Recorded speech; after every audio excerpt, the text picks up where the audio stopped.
Welcome along then to episode 6 of the Exeter Chamber of Commerce lockdown show in association with Bitpod. My name is Matt Young, I'm your host, and on today's show we will of course be hearing from lots of Exeter business people as well as our very own MP, Ben Bradshaw. Little more from him later on in the show. But let's cross over now to Amanda Grabham from the Exeter Chamber of Commerce to get an update from them. Welcome to this week's Friday lockdown show. We recognise as a chamber that in these current uncertain times, it's challenging from a business and personal perspective. We set up this weekly Friday lockdown show to provide useful and helpful information from a business to business perspective with the local council. We've had over 750 registrations to date for the Friday lockdown show. We've showcased over 80 businesses and we've had 25 good news stories. We could clearly do with a few more good news stories. The Chamber have a weekly call with Exeter City Council. We also have regular contact with Devon County Council, East Devon Council and Teignbridge Council. This information is in turn shared up to government. Please do share your challenges with us. We will feed that back and we will get you answers. We also have been conducting some surveys. We have a survey live at the moment that's open until this Friday. This only takes a couple of minutes. We'll share the link with you now.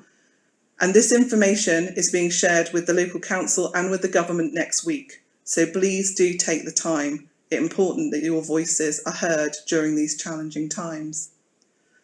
We also have our Stronger Together initiative.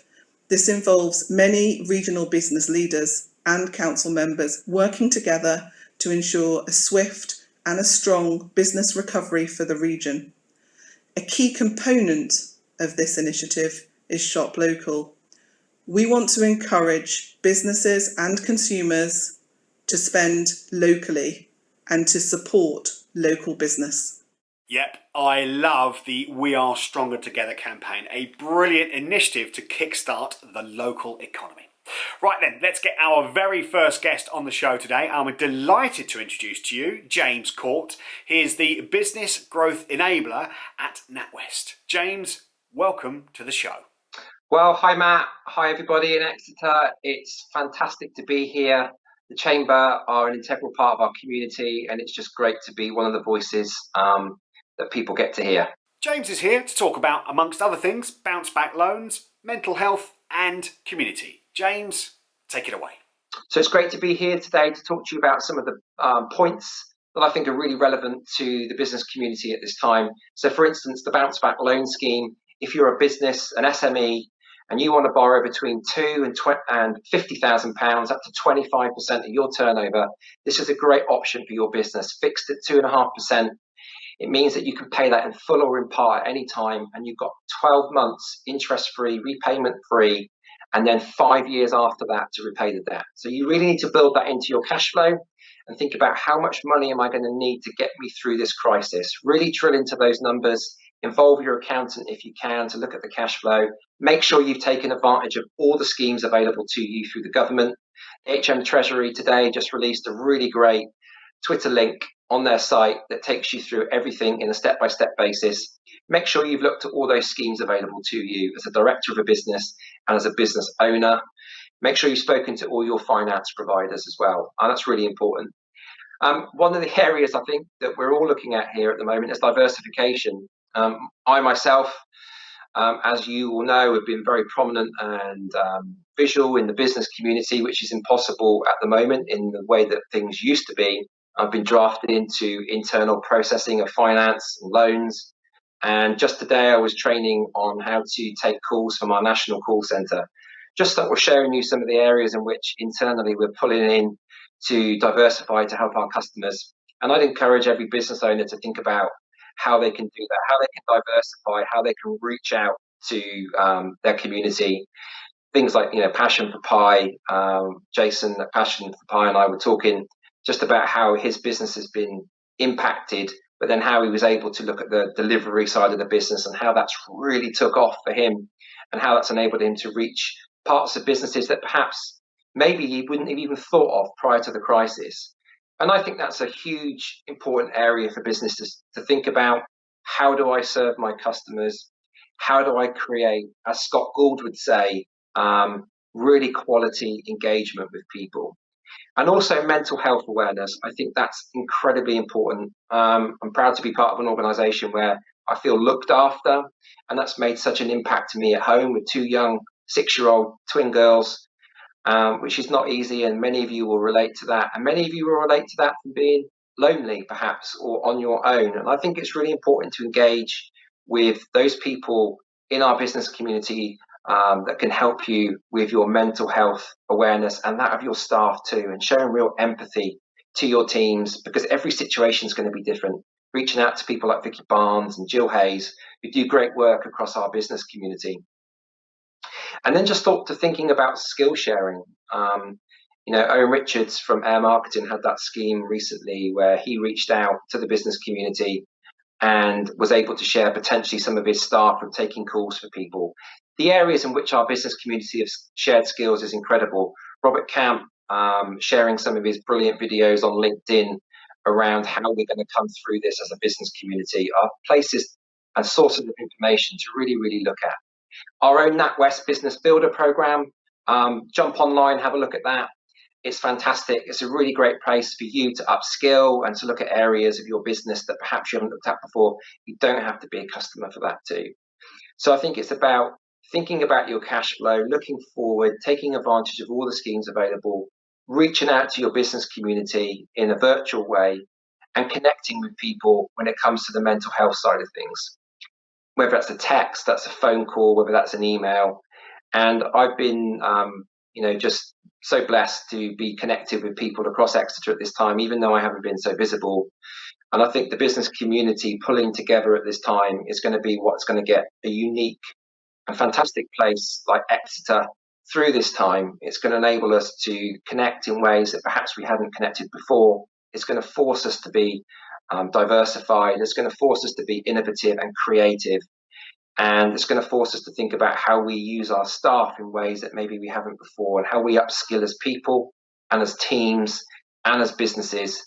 So when we come through the other side of this, we've got ways of doing business that perhaps, we never would have imagined. And I'm looking forward to being part of the positivity and the creativity in that. And I hope some of those points help you. I hope they enable you to think about what's important to you in your business. And please feel free to reach out to me through LinkedIn or Twitter, and I'd be very happy to discuss that with you. Great stuff, James. Some really good points covered there, and not just about banking. Thank you very much indeed for your time this afternoon. It's a pleasure. Thanks for everything the Chamber are doing to support the community.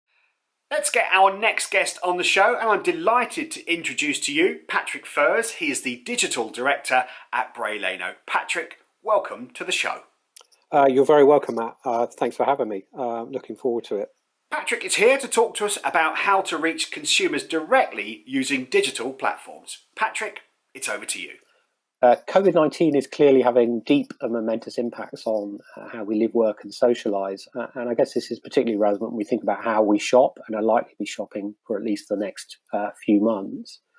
And I think, we all long to see a return to busy high streets and local shopping. And we've seen many positive examples of how local businesses have responded and adapted to lockdown through, things like offering delivery services. However, there are some clear trends developing in the work we do for our clients. And many are asking us about how to best use digital channels to reach and sell directly to customers. What we're seeing is the effects of COVID-19 are driving change in the use of digital platforms for businesses to reach out and sell to customers directly. Many of the changes as a result of COVID are highlighting some long-standing underlying trends, which the current situation is kind of more really sort of pulling into sharp focus. Of course, many businesses have long-established digital-only or clicks and mortar operations that have been successfully selling directly to customers online for years. And for many of those businesses in sectors like health and wellness, exercise, cooking, home leisure and entertainment, COVID-19 has actually seen an uplift in online sales. And Google Trends runs an interesting data report on these rising retail categories based on search activity. So we've seen things like 900% increase in search activity for pet hair clippers, bike trainers, bread pans, exercise benches, food gift baskets, garden and shed paint, party streamers, model making. Have all seen sort of between 300 and 900% increase in search activity year on year. And obviously, search activity infers that customers are interested in products and looking to buy them. And we've been talking to to our clients about a couple of options in order to kind of reach customers directly. And these aren't mutually exclusive, so depending on where you are in your e-commerce journey, you could benefit from exploring one or both of these routes. So for clients who want to sell directly to end consumers or wholesale to B2B customers, one route is to go direct through your own existing website and use one of the e-commerce platforms like Shopify or Wix or WooCommerce to build that functionality, plug that into your existing website. The other interesting route to consider is to develop, or if you're already on one of these platforms, to optimize your presence on platforms of the e-commerce giants like Amazon and Alibaba, which can bring that kind of instant scale and sort of ready to go fulfillment to your business. So firstly, if we think about the website and kind of e-commerce plugin route, so using platforms like Shopify, you can quickly add e-commerce functionality to your existing website. So using templates, you can deliver catalog pages, shopping basket and checkout experiences. You can manage your inventory and you can deliver offers and promotions. And most of these platforms come with useful kind of insight and analytics packages so you can see how customers are behaving and what they're buying. There are a couple of key benefits here. You know, it's quick and easy to set up. You don't need to worry about tech or hosting. It obviously utilizes with your existing, it integrates with your existing website. So if you've invested quite a lot in your website, you know, you can obviously build on top of that and any traffic you may have built to the website and comms you're doing to your own website. And the platforms are continuously updated and have got a really useful kind of app store ecosystem for you to be able to buy and plug in functionality as you need it. There are a couple of drawbacks. So there are transaction fees and costs associated. There are costs for some of the third-party apps. And if you don't already have it, you'd need to build or integrate with a fulfillment and customer service partner. So the second route we're spending time talking to our clients around is working with some of the big e-commerce giants like Amazon or AliExpress. So for brands who want to be much closer to that buy moment, and obviously when users are on Amazon or AliExpress, there's strong intent to purchase. They're there for a reason, which is to buy. So as a brand, you can be much closer to that buy moment. You can have your own branded presence on the Amazon platform. And obviously Amazon will manage the fulfillment, customer service, returns for you as part of being on the platform, which kind of helps you get up and running with e-commerce very quickly. So the benefits are obviously access to kind of huge audiences with that strong purchase intent. If you think about Prime customers, they're much more likely to purchase and they have higher basket spends on average than other customers. So you as a brand and your products would have access to that. Amazon stores provide you with an Amazon URL, so essentially your own website on the Amazon platform, which gives you a destination beyond kind of product listing pages. And also, if your products may already be being sold on Amazon by third-party sellers, so having your own branded presence on there is quite important, so you can control how your products are displayed on Amazon. And there's no charges for a lot of these products like storefronts and extended content. There are some drawbacks, of course. So, there are referral fees on sales. There are storage and fulfillment fees. And that pricing is set by the platforms themselves. So in summary, I guess there's a few things that, we've learned and we're telling our clients. Now is the time to make sure that your offer is clear and differentiating. So building that strong brand affinity, obviously having brilliant products helps, and delivering fantastic customer service are ways to ensure that your business will thrive in e-commerce, but also, through the current kind of crisis and when we get out at the other end of this. Have a think about how your whole e-commerce offer fits together. What products sell better on what platforms? It could be your own website or platforms like Amazon, what products that are better in a kind of offline environment.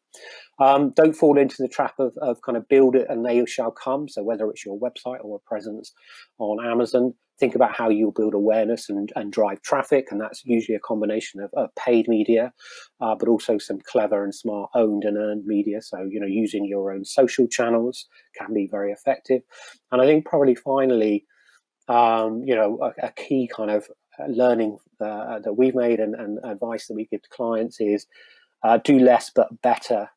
So start small, learn from the analytics and the data. So, what is that telling you? What are customers buying? What are they valuing?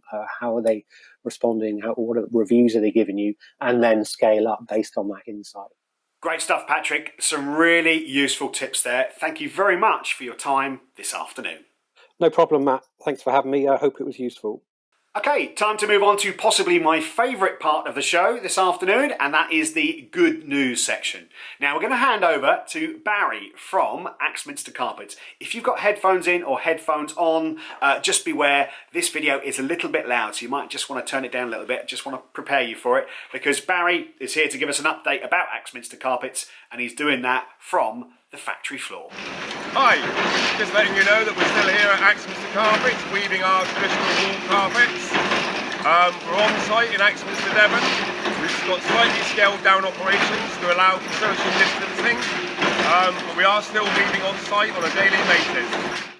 It's been really difficult to avoid single-use plastics in the last few weeks, and we've got a long way to go before we beat COVID-19 and everything that comes with that. However, I'm really pleased that we're able to open, and so people can at least do some shopping without any packaging and without any plastics. We've got safety measures in place, so people are going to be wearing face masks and using hand gel on the way in, and we have got slightly reduced opening hours, so we're going to be opening from 9 o'clock in the morning until 1 o'clock in the afternoon. That gives us enough time after we close to make sure we can clean the entire shop and disinfect it, ready for the next day. Recently, Exeter Leukemia Fund joined the 2.6 Challenge, a campaign created by mass event organisers to help save the UK's charities. On the 26th of April, the London Marathon was postponed, like many other events, which is having a big financial impact on charities, with shop closures and social distancing. The campaign was designed for fundraisers to create their own event based on the numbers 2.6 or 26, adhering to social distancing guidelines. We're delighted to announce that this campaign has raised over £10,000 for Exeter Leukemia Fund. This money will help us through a difficult time and help us support patients and families within their homes, delivering essential supplies and befriending via telephone. Thank you to everybody for their support. If any businesses out there can support ELF through this difficult time, please feel free to get in touch. Hello, I'm Jenny Vince, Head of Apprenticeships at Exeter College. And Exeter College have been delighted to support the community through this period of lockdown. As well as providing high quality teaching and learning to our learners, we have also been able to help in other ways. Our engineering faculty have been hard at work making visors and face masks so urgently needed by the NHS. Our premises team have offered accommodation to NHS workers in our Clock Tower student accommodation, and Food for Heroes are from this week using our state-of-the-art kitchen and the At34 restaurant to provide 200 meals a day to NHS workers.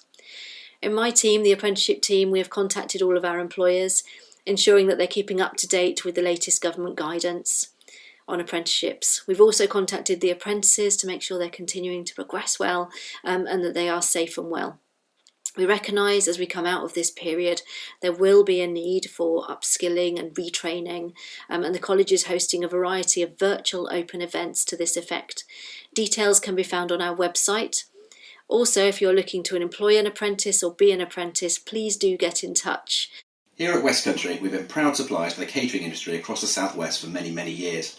All that changed a few weeks ago on a Tuesday when 95% of our customers were forced to shut down due to the COVID restrictions. We still had to turn up. We had care homes to supply and NHS facilities, and we certainly weren't going to let those guys down at this critical time. At the same time, we became inundated with phone calls from members of the general public who were stuck at home through the lockdown and were struggling to get the food they needed delivered to their door. We immediately launched our next day, 6-day-a-week delivery service, and it was our pleasure then to continue supplying the communities that we've relied on for so long. It's also allowed us to continue supporting all the local farmers and excellent suppliers of the Southwest, and bring you some fantastic produce on next day delivery. So if you're interested in supporting local businesses and local families, and most importantly want to put fantastic Southwest produce in front of your families, check out our website at www.veggiesandmore.co.uk. There we go then, a little roundup of the good news stories from around the region at the moment. Okay, time for our next guest on the show, and it gives me great pleasure to introduce to you Lucinda Coleman from Francis Clark. Lucinda, good afternoon. Hi Matt, it's great to be here with you today. So what are your plans now that there is a light at the end of the lockdown tunnel? Well, Lucinda is here to see how things might look for your business moving forward. Lucinda, it's over to you. What should you be doing now, looking ahead? What I'm saying to people is to get a blank piece of paper and get on that paper all of your plans post-COVID, and try not to focus too much on what was happening in your business pre-lockdown, and think about what's the future. You will have an existing business model. What still applies, but what needs to change? There are going to be very few businesses that haven't been affected by COVID, and I think as time goes on it seems less and less likely that we're going to get back to any kind of normal in the short or medium terms, and perhaps we're never going to get back to where we were in March, which now seems a lifetime ago but was only sort of 8 weeks ago. When you've got your business plan, think about your customers. Have their preferences and behaviours changed? If they've changed now, are those changes going to be permanent changes? Are they going to be long-term changes? And actually, if your customers haven't changed, think about your customers' customers, because if their customers have changed, it may mean that depending on where you sit in the supply chain, there may be a change to what they actually need you to do for them, or a change to what they can afford for you to do for them. Think about whether or not you're able to work in a COVID-19 environment, whether or not the workplace is going to be safe. Do you need your employees to return to work? Are they working effectively at home, and actually is it better for them to stay at home? And if that's the case, think through what your future property requirements are. They might be much less than what they have been previously. Think about your suppliers. Are they operating at a reduced rate? And if they are, how's that going to impact the cost and supply to you? What other changes are required? Are you going to need to buy and install PPE within your business premises? Is it possible to do that? And what's the cost of doing all of that? And think through how these scenarios work if your business has to remain on lockdown for another month, 2 months, 4 months, or perhaps you'll be able to open up with some reduced activity, but what does that mean for your margins? What happens if we do see another spike in the virus in the winter time, and actually we have to go back into lockdown, or possibly you'll see a percentage of your workforce being able to work and unable to work at the same time? Will you be able to continue to function? Are there some opportunities to grow your business, and have you explored them? Can you collaborate and take advantage of those opportunities now? And once you've got that plan on paper, think about then where you are today. What assets and liabilities have you got? What does the balance sheet look like? Have you got enough cash to be able to fill what you need to do and to be able to get from A to B? Have you got creditor pressure? Are there historic debts that are now chasing for a repayment? They may have given you a bit of time when lockdown started, but now they need that money and they're putting the pressure onto you. All of these scenarios need to be put into a financial projection, and it needs to be a detailed projection which incorporates a profit and loss account, a cash flow statement and a balance sheet. And actually, if you can see that cash flow is tight, I'd recommend doing a daily cash flow for at least 3 months to see how you're going to manage those inflows and outflows of the cash.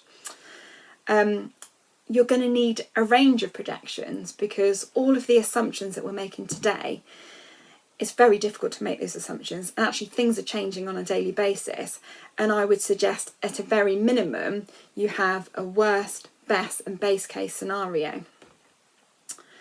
And bear in mind when you're looking at your cash flows, you possibly have got liabilities now that you didn't have when you went into lockdown. You may have C bills or bounce back loans, and those repayments are going to come in probably 12 months' time. You may have taken advantage of the VAT deferment scheme, but in March 2021, those monies are going to have to be repaid. And you may have come to other agreements with creditors, and you'll need to fulfil what you've said to them when lockdown began, to make sure that you keep those on side, particularly if they're creditors that you need. Hopefully, by setting out those plans and preparing those projections, it's going to provide you with some comfort and optimism that you're on the right track and that your business will survive.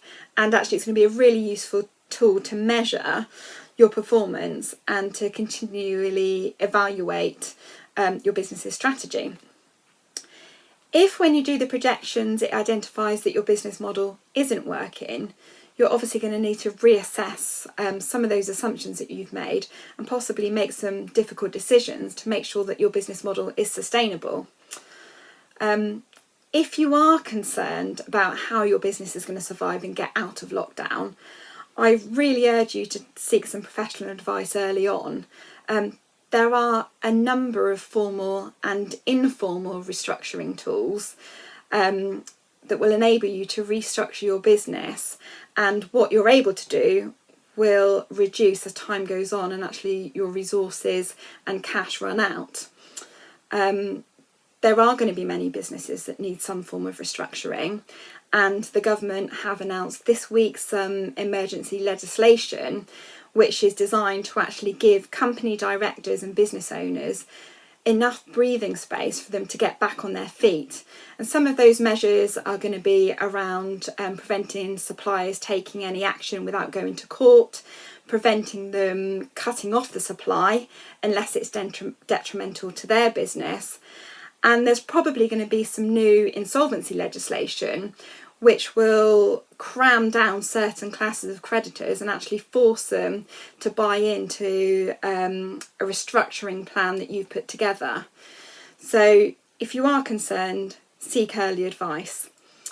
As we move into a new normal, get your business plan written down, be ready to adapt, make sure you take that professional advice, take advantage of all of the schemes that are available to you, and hopefully we're all going to move forward and be even stronger on the other side of lockdown. Brilliant, Lucinda. Thank you very much indeed for your time this afternoon. It's been my pleasure, and thank you for having me. Right then, time now to take a look at some hints, tips and advice as we make a change from total lockdown into the next phase of the government's plan. So first up today then is David Thomas from Bluegrass Group, who has put together a checklist for businesses who are reopening their workplace after lockdown. It's organised into 4 sections: people, workplace, technology and your customers, and it's well worth a look. Crisp have developed a noise cancelling app which you can download for free. Now this app is perfect for things like video calls where, with a single click of the button, the background noise coming from other participants will be completely removed. Wired have shared an article about how to put your devices into dark mode, which can help prevent eye strain and prolong your battery life as well. It basically switches the colours of your screens to give everything a black or dark background with white text and objects. Why not give it a try? The BBC has decided to share background sets from their own archive to use as your backdrop in things like Zoom calls. Everything from Only Fools and Horses to Strictly and Top of the Pops to Match of the Day. You can count me in for some of that. Have you ever used a doodle poll? Well, now they've introduced bookable calendars as well. There's no need to email back and forth with potential clients to try and find a time to meet. Basically, set up your calendar with time buffers or workday limits. Then, just share the link with them and allow anyone to book appointments with you, even while you sleep. It's brilliant. Well, there's definitely something there for everybody, and as I said, I am definitely downloading the Only Fools and Horses background. It's going to go behind me right here. Okay then, time to introduce you to our very special guest on this afternoon's show. It is our MP for Exeter, Mr. Ben Bradshaw. Ben, welcome to the Exeter Chamber of Commerce Lockdown Show. Well, thank you very much, Matt, and thanks for giving me an opportunity to give for your members an update. Ben is here to give us his point of view after the government's Sunday announcement. Ben, it's over to you.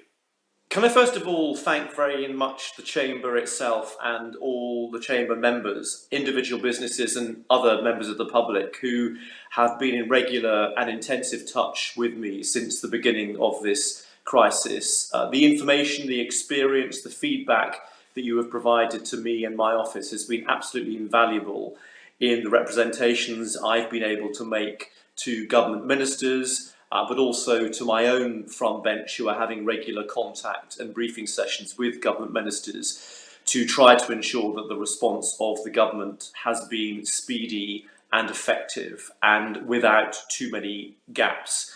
Please keep that feedback coming. It's been incredibly valuable. I think we've been quite lucky in the Southwest. In my experience, I'm in regular contact with all of our local authorities, health service and other agencies. I think we've had good partnership working.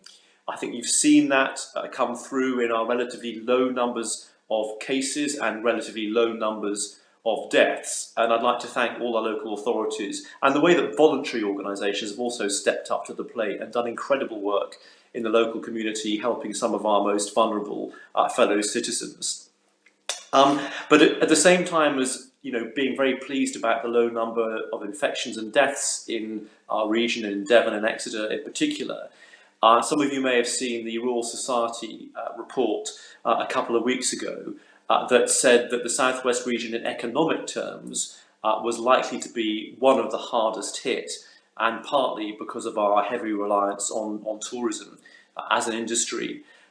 Exeter, thankfully, not so badly hit. So of the local authorities in Devon, most of the district authorities were predicted to be in the worst 20%, or worst 20 affected districts, whereas Exeter in the least 20 affected districts, because we have a diverse economy, because of the strength of our university and so forth. But even in Exeter, a projected possible loss of 18,000 jobs. And I think the difference between the health impact and the economic impact is the dilemma that we face at the moment, because on the one hand, we really want to open up, particularly visitor and tourism, because it's so important for our region, but at the same time, we don't want to jeopardise our low infection rate. We don't want to create another spike with lots of visitors coming in. And I think that's some of the dilemmas that the government faces as policymakers and we face as local representatives, trying to make sure these issues are communicated from the local community to government ministers. Thanks very much indeed for agreeing to delay my contribution to this by a week. I thought it made more sense to speak to you this evening after we knew what was in the Prime Minister's long-awaited announcement on the second phase, if you like. And I think it wasn't really anything that came as a surprise to me. Not an awful lot of change on substance, some of the change on tone, a new slogan that we're all now very familiar with. And a little bit of change on the social distancing and movement restrictions alongside updated guidance. And I think time will tell, honestly, whether it was the right thing to do at the right time. And of course, we now have the interesting experiment that other parts of the United Kingdom are doing things slightly differently. So we'll be able to see perhaps which of those decisions in the long run was the right one. And in terms of comparisons, we also have an advantage in the UK that as we move through this pandemic, that in time terms we're behind the curve of most of the rest of Europe.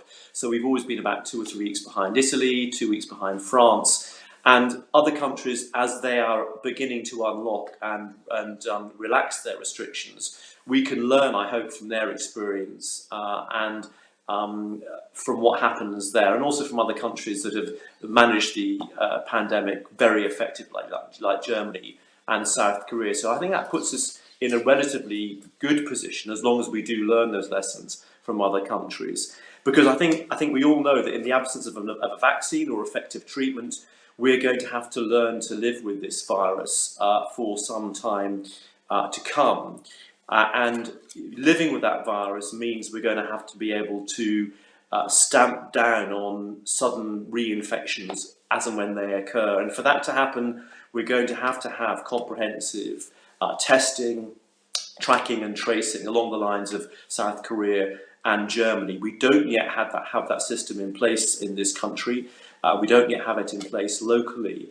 I hope very much that when the government does finalise this system, that it is very local and regionally based. So we use our local authorities, our local public health experts who know our local area and can identify problems when they arise and deal with them quickly. I think one of the concerns I've had and one of the difficulties that we've had in areas like PPE and testing up till now is when it's been an over-centralised approach. That's when we've tended to have problems. And a lot of the problems that we've solved locally, including, I have to say, through the contribution of local businesses, have been when local people have come together, agencies and organisations, and resolve those problems at a local level. And I'm in regular discussions both with the local authorities, with our local public health experts, with my own shadow front bench, and with government ministers when we have the opportunity to make these points very strongly to them. I was very pleased that the government announced an extension of the job support scheme this week. I thought that was absolutely essential, but I think it also gives an indication that the government also thinks we're in here for the long haul. In terms of Labour's approach, we've always tried to be constructive from the beginning under our new leader, Keir Starmer, but also ask the questions that the public and businesses, people who work in the front line in the health service and care sector have been asking us. And I think it's important that although there's no point having a post-mortem now on what might have gone wrong in the past, there will be the mother of all public inquiries into this at some time in the future. It's also at the same time, I think, important that we learn from mistakes as we go along so we don't repeat them. And we've been very careful and I think keen to keep the tone right, supportive, but asking the right questions and challenging the government when we think they're getting things wrong. Parliament has been back in session virtually. A little bit frustrating for backbenchers because we have relatively limited opportunity to question ministers, but it certainly helps that we're back. We can ask questions, we can table written questions.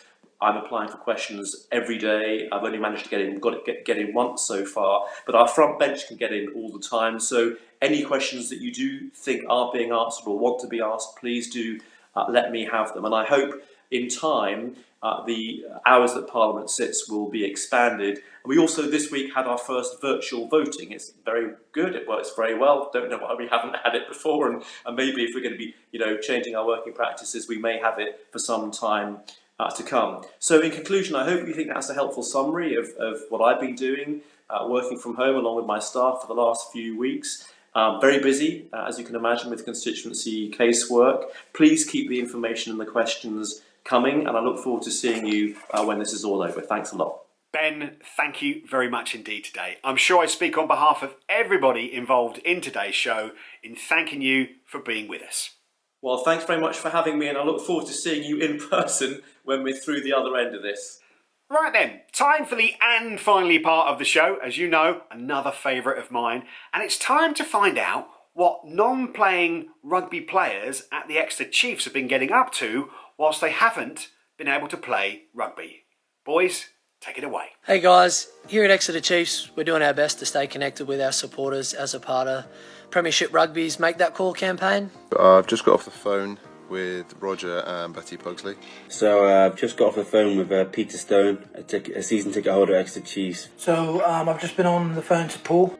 I'm just off the phone with Janet Corsards, who's an Exeter Chiefs season ticket holder and has been for many years. Just got off the phone to my main man Roy. I've just got off the phone to Phil. So I just got off the phone with Evelyn Goodyear. She was saying they've got a nice little routine at the moment in terms of going down to what they call the bottom patio and having a little G&T every evening. And it was great to catch up, to see how him and his wife were getting on. It was nice just to check in to see how him and his family are doing. Yeah, hopefully we get back to playing at Sandy Park and hopefully see you all there. But for now, boys, stay safe, keep smiling. Hopefully we can all get back to normality soon. Getting back to Sandy Park for us to play some games and for all our supporters to watch and cheer us on. There we go then. Getting a call from your favourite Exeter Chief player must have been an absolute buzz for so many people. Although I do wonder, how many times did they get hung up on? I mean, you pick up the phone, it's Steno here. Yeah, righto Steno, goodbye. Thinking it's one of your friends. Right, that's it, done and dusted for another week.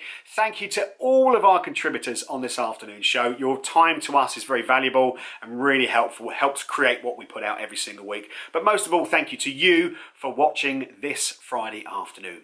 Register now, bottom left-hand corner of the screen, your chance to join in at next week when we will be doing some networking as well. How, I hear you cry? Well, all I can say is tune in to find out. All will be revealed next week.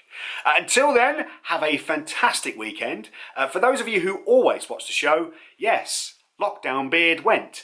I'd like to say it's because we're kind of coming out of lockdown. It's just because I put the wrong guard on the end of my clippers and shaved one bit too short. So had to go with it. Anyway, have a brilliant weekend and I will see you next Friday afternoon at 2 o'clock. Cheers then.